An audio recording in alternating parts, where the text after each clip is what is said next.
Hello everyone, welcome to the GetMaths Academy. I am Rajita. In this video, we are going to see what a net force is, how to calculate the net force, and also what are the different effects of forces that are acting on an object. So what is net force? Net force is the sum of the forces that are acting on a particular object. Let us take a book that is present on a table. Can you tell me what are the different forces that are acting on the book? There are mainly two different forces that are acting on the book. That is the gravitational force and also the normal force. Let the gravitational force be F and the normal force be minus F. This is because as the gravitational force and also the normal force will be in the opposite direction, we are taking it as minus F. So what is net force? The sum of forces, right? That is F plus minus F. So F plus minus F is F minus F, that is 0. So the net force acting on this book is 0. Now you have understood what a net force is. So let us see the effects of net force acting on a table. Let us take a table. Try to push the table. Now take the help of your friend to push the table. You might have observed that when you take the help of your friend, the table has moved faster. This is because the net force has increased compared to the previous case. In the previous case, your force only is there. But in this case, your friend force has also been added to the net force. That's why the table has moved easier in this second case compared to the previous one. Now, let us take another scenario. You and your friend are in the opposite directions and you both are pushing the table. Now, first suppose if both of your forces are same, then the net force will be 0 because the net force is F minus F here as you both are in the opposite direction. That's why the table won't move. But in other case, if one of you are having some more force compared to the other, then the net force will be F1 minus F2. That is, there is some movement in the table. This is what I want to convey through these scenarios. Now let us see the effects of stretched rubber bands on the fingers. Let us take a rubber band. Try to stretch the rubber band. Now take the two rubber bands and try to stretch the rubber bands. What did you observe? You might have observed that the force required for stretching the two rubber bands will be more compared to the force required for one rubber band. Let us say the force exerted by one rubber band is F units. Then the net force affected by the two rubber bands is F plus F, that is 2F units. Now, let us see what a free body diagram is. The diagram showing all the forces acting on an object at a particular instant is called as free body diagram. As I have said before, there are many forces that are acting on an object. But all these forces are acting at a time on the object, then the object is known as free body diagram. And this is represented by FBD. So let us see how to calculate the net force for these free body diagrams. There are the 3 steps involving for calculating the net force for the free body diagrams. The first step is draw a quick sketch of the object. Then draw an arrow showing every force acting on the object. As I have said before, there will be many forces acting on the object and their directions will be in the different ways. Try to represent their directions with the arrow marks. Now, to calculate the net force, add any vectors acting on the same axis, making sure to pay attention to the directions. If the directions are in opposite way, try to add minus. If they are in the same way, then it is plus. Now let us see this with an example here. Here, let us take the car as a free body diagram. Here in the car, as you can see, this capital F is the force applied by the engine. This small f is the friction applied by the road to the car. And N1 and N2 are the normal forces for these tires. This W is the gravitational force of the car. So these are many forces that are acting on a single object called car. So this car is called as a free body diagram. And the next step is we have to represent the arrows, right? As the force applied by the engine will be in the forward direction. We are taking it as this arrow. And the gravitational force will be in the downward direction. So we are representing the arrow downward. Likewise the others also. Now to calculate the net force, we are saying that the net force along the x direction is capital F minus F. Here as you can see, this capital F and minus F are in the x-axis direction, but they are in the opposite direction. So we are taking it as minus. Now we have to calculate the net force acting along the y direction. The y direction forces are N1, W and N2. Here the gravitational force is opposite to the normal force. So we are taking the gravitational force as minus W. So the net force acting along the y direction will be N1 plus N2 minus W. Now you have understood what a free body diagram is and how to calculate the free body diagram net force.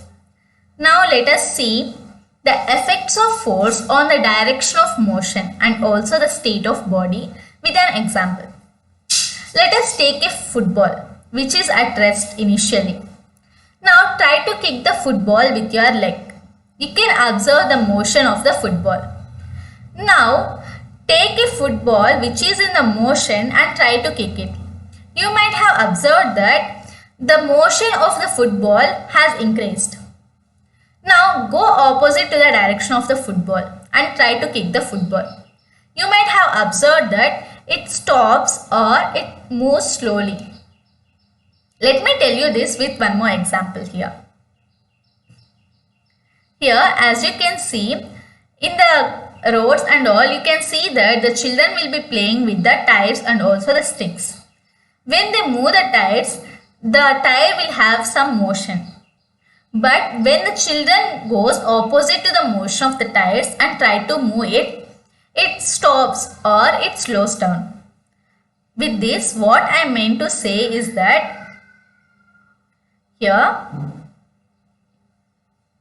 if the net force acts in the direction of motion, the speed of an object moving with a constant speed also increases. If the net force acts in the direction opposite to the motion, then it either slows down the object or brings it to a stop. So, let us see one more example on the effects of net force on the direction of the moving object. Let us take a carom board. Try to strike the coin with the striker. You can see the motion of both the coins and also the strikers. With this, what I meant to say is that force can change the state of motion of an object. Here, initially in the carom board, the coin and the striker are in the rest state. But when you apply the force, the motion of the striker and also the coin changes. So, from this we can say that the force can change the state of an object. So, there is one question. Are there any other effects of the force? Yes. Let us see them. The effects of force on the shape of an object. Let us take a sponge and try to apply the force to the sponge. You can see the change in the shape of the sponge for some time. But when you release the sponge, it has regained its shape. So, in this case, the change of the shape is temporary. In the second case, let us take a paper and try to tear the paper. you can see that the paper has changed its shape. But when you remove the force from the paper, you might have observed that it has not regained its shape. From this, what I mean to say is that force may change the shape temporarily or permanently based on the nature of the object and also the force applied to it. Now, let us see this. Change in the effect of force with the area of contact. Let us take a pencil. Now try to apply the force with the sharp end of the pencil to your hand. In the second case, take the pencil and try to apply the force on the hard end of the pencil. What changes did you observe? You might have observed that when there is a decrease in the area of contact, the force or the load, then the effect of force increases. That is, here, it is sharp here. So you might have feel some pain because the force increases when there is less contact. Here there is more contact between your hand and the pencil. So the force will be somewhat less. This is what I mean to say here also. The force acting perpendicularly on a unit surface area is called as pressure. So what is pressure? Pressure is force by area. Here from this example we can infer that the pressure is perpendicular to the force by area. Now we need to identify the effects of force. Let us take two containers of the same shape and let us place some lemon powder on both the containers. Let us take two bricks. One is vertically and other is horizontally, and try to place the bricks in the first tray and also the second tray. In the first tray we are placing the brick vertically and in the second tray we are placing the brick horizontally. What did you observe? You might have observed that the first brick will immerse in the lemon powder highly compared to the second brick. From this, what I need to infer is that the contact area or the surface area on which the force is acting is smaller and hence the pressure exerted by the brick is more in the first case. See, here the contact area of the brick is small. Here the contact area of the brick is large. So as the contact area is small, the pressure exerted by the brick is more. Here as the contact area is large, the pressure exerted by the brick is less. So we have completed our chapter successfully. So till here what we have seen? We have seen what a force is. What are the different types of forces? That is the contact force and also a field force. And also what are the different types of forces under contact force? What are the different types of forces under field force? And what is a net force? How to calculate the net force? And also what are the different effects of forces on the objects? These are the things we have seen. So let us see some main points in this chapter. A force is a push or pull. A force can act on an object with or without being in contact with it. This is called as field force. That is, with contact is contact force. Without contact is field force. A force acting on an object is either a contact force or force acting at a distance. This force acting at a distance is also known as field force. The field is a region in which an object kept at a point in the region is influenced by it. Friction is the force that opposes the relative motion of the surfaces in the contact. Example, driving a car, etc. The force which we exert by using our body muscles is known as muscular force. It is one type of contact force. The attractive force between any two massive objects is known as gravitational force. The force exerted by a magnet on another magnet is called as magnetic force. The magnetic force also acts on magnetic materials such as iron.